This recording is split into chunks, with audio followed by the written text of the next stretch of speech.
Nous allons montrer au monde ce que peut faire l'homme noir quand il travaille dans la liberté.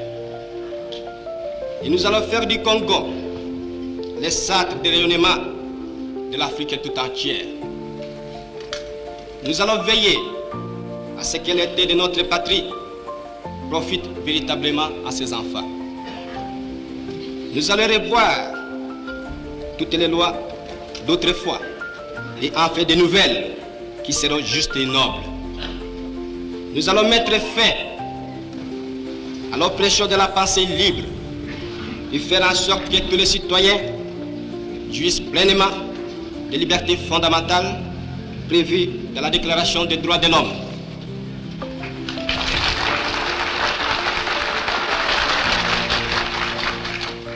Nous allons supprimer efficacement toute discrimination, quelle qu'elle soit, et donner à chacun la juste place que lui vaudra sa dignité humaine, son travail et son dévouement au pays.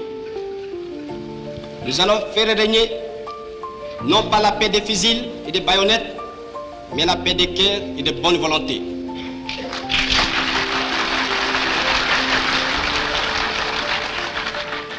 Et pour tout cela, chers compatriotes, soyez sûrs que nous pourrons compter non seulement sur nos forces énormes et nos richesses immenses, mais sur l'assistance de nombreux pays étrangers dont nous accepterons la collaboration chaque fois qu'elle sera loyale et ne cherchera pas à nous imposer une politique quelle qu'elle soit.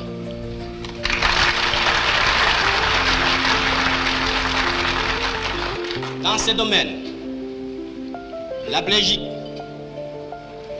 qui comprenant en fait l'essence de l'histoire, n'a pas essayé de s'opposer à notre indépendance, est prête à nous accorder son aide et son amitié, et un traité vient d'être signé dans ce sens entre nos deux pays égaux et indépendants. Cette coopération, j'en suis sûr, sera profitable aux deux pays.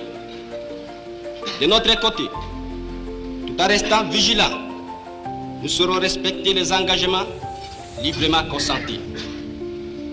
Ainsi, tant à l'intérieur qu'à l'extérieur, le Congo nouveau, notre chère République, que mon gouvernement va créer, sera un pays riche, libre et prospère. Mais pour que nous arrivions sans retard à ce but, vous tous, législateurs et citoyens congolais, je vous demande de m'aider de toutes vos forces. Je vous demande à tous d'oublier les querelles tribales qui nous épuisent, qui risquent de nous faire mépriser à l'étranger. Je demande à la minorité parlementaire d'aider mon gouvernement à une opposition constructive et de rester strictement dans les voies légales et démocratiques. Je vous demande à tous de ne reculer devant aucun sacrifice pour assurer la réussite de notre grandiose entreprise. Je vous demande enfin de respecter inconditionnellement la vie et les biens de vos concitoyens et des étrangers établis dans notre pays. Si la conduite de ces étrangers laisse à désirer, notre justice sera prompte à les expulser du territoire de la République. Si par contre leur conduite est bonne, il faut les laisser en paix, car eux aussi travaillent à la prospérité de notre pays. L'indépendance du Congo marque un pas décisif vers la libération de tous les continents africains.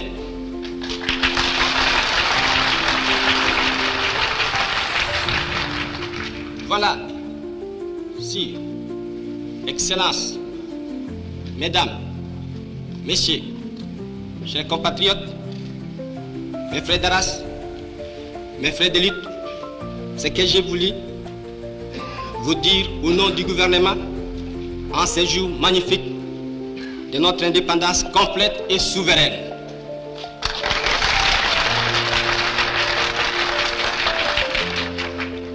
notre gouvernement fort, national, populaire, sera le salut de ce pays.